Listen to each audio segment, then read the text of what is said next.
Hi everyone, and welcome back to the channel. Today, I want to share a story that's very close to my heart. A story about trust, betrayal, and the difficult but beautiful road to redemption.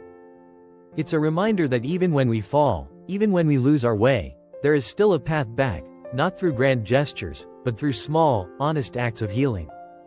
I invite you to listen closely, not just with your ears, but with your heart. This is The Weight of Shadows. In the small town of Eldridge, nestled between rolling hills and flower-laden fields, life pulsed at a slower, gentler pace.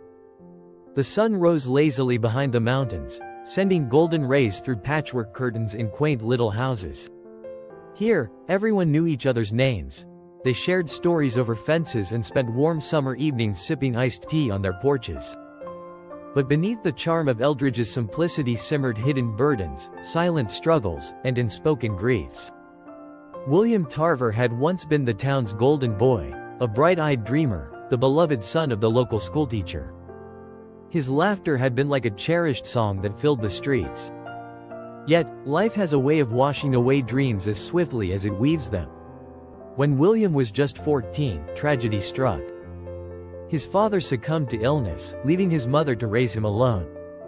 William watched her toil through long nights at the local diner, the deep lines of fatigue etching themselves across her forehead, and the flickering candlelight as she stayed up late, studying for a better future.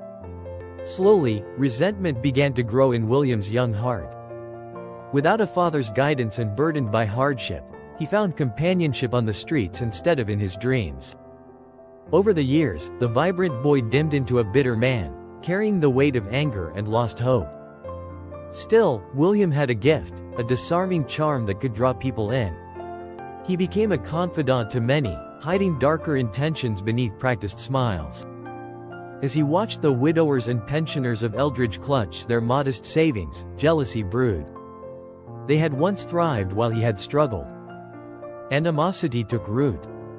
One summer evening, sitting at the edge of town nursing a drink, William overheard an old man boasting about how he had finally paid off his mortgage after decades of saving. A spark ignited within William, an idea. He would offer them a dream too good to resist. A foolproof investment opportunity wrapped neatly in trust. His first target was Thomas Finch, a gentle widower in his 70s, known for his rose garden and quiet reminiscences of his late wife. William approached him with warmth in his eyes, concealing the venom that laced his intentions. "Thomas, my friend," he said, settling beside him on the aged porch, "we deserve to enjoy the fruits of our labor. Imagine securing a legacy for your wife's memory." And Thomas, lonely and longing for security, listened. William spun tales of dazzling returns, brandishing false credentials and painting pictures of a future far brighter than the reality they all lived. Seduced by hope, Thomas handed over his carefully saved fortune.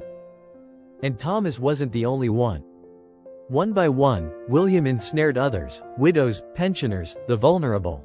His words like silk, his lies like traps. Yet with every dollar pocketed, a storm brewed in William's soul. The man he once was, his mother's son, whispered to him through his guilt, growing louder with each betrayal. The unraveling began with Elizabeth Miller, Eldridge's sharp-minded librarian. Fierce and perceptive, she noticed the cloud of doubt hanging over the town. When she learned of Thomas's losses, suspicion flared. Quietly, methodically, Elizabeth pieced together the shattered trust of her neighbors, her determination a steady flame against the shadows.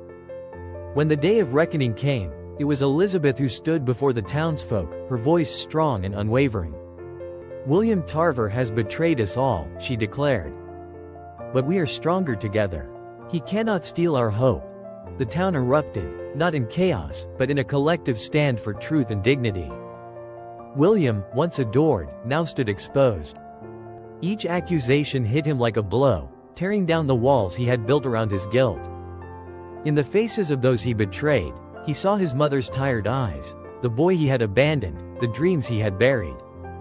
The true cost of his greed was laid bare, not in lost fortunes, but in the broken trust and love he had once been given freely.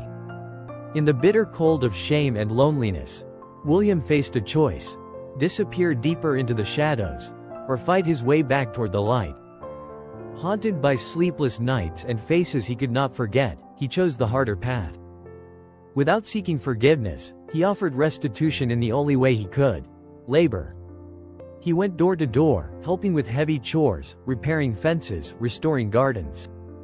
A slow, grueling penance. Some doors remained closed. Some hearts stayed guarded. But over time, tiny cracks of forgiveness began to appear.